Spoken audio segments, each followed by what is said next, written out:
नमस्कार, मैं हूं प्रशांत भारद्वाज और आप देख रहे हैं न्यूज रूम पोस्ट। उत्तराखंड वक्फ बोर्ड इन दिनों खासा सुर्खियों में है। मदरसे को आधुनिक बनाने के लिए एनसीईआरटी सिलेबस लागू करने के ऐलान के बाद बोर्ड ने अब एक और बड़ा ऐलान किया। उत्तराखंड के वक्फ बोर्ड ने मदरसों में भगवान श्री राम के जीवन और उनके मूल्यों के बारे में पढ़ाने का फैसला किया है। बोर्ड के चेयरमैन शादाब शम्स ने इसकी वजहें भी बताई और कहा कि मदरसों में भगवान राम को पढ़ाया जाएगा, औरंगजेब को नहीं। उन्होंने कहा कि यह बदलाव शुरुआत में 4 मदरसों से किया जाएगा। नया सिलेबस इस साल मार्च से 4 मदरसों में शुरू होगा और फिर बाद में इसे तमाम 117 मदरसों में लागू किया जाएगा। अभी जिन जिन मदरसों में नया सिलेबस लागू किया जाएगा वो हरिद्वार, देहरादून, ऊधम सिंह नगर और नैनीताल में है।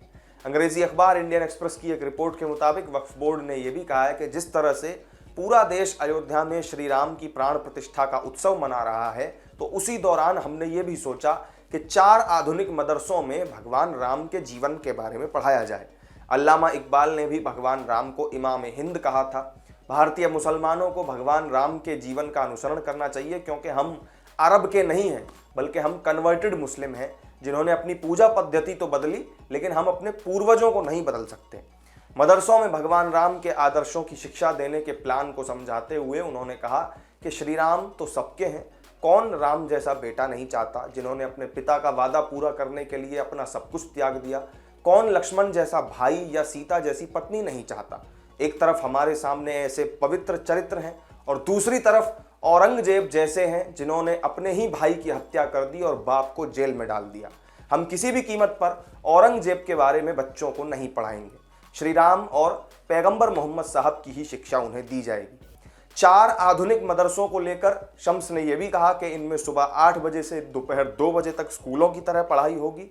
उन्होंने कहा कि इनमें 5 वक्त की नमाज होगी। सुबह 6:30 बजे नमाज के बाद 1 घंटे कुरान की पढ़ाई होगी। सुबह 8 बजे से 2 बजे तक मदरसे में स्कूल की तरह ही पढ़ाई होगी और उस समय स्कूल यूनिफॉर्म पहनना भी अनिवार्य होगा। तो उत्तराखंड वक्फ बोर्ड की ओर से मदरसों के लिए किए गए इस ऐलान पर आपका क्या मानना है, कमेंट करके जरूर बताइएगा।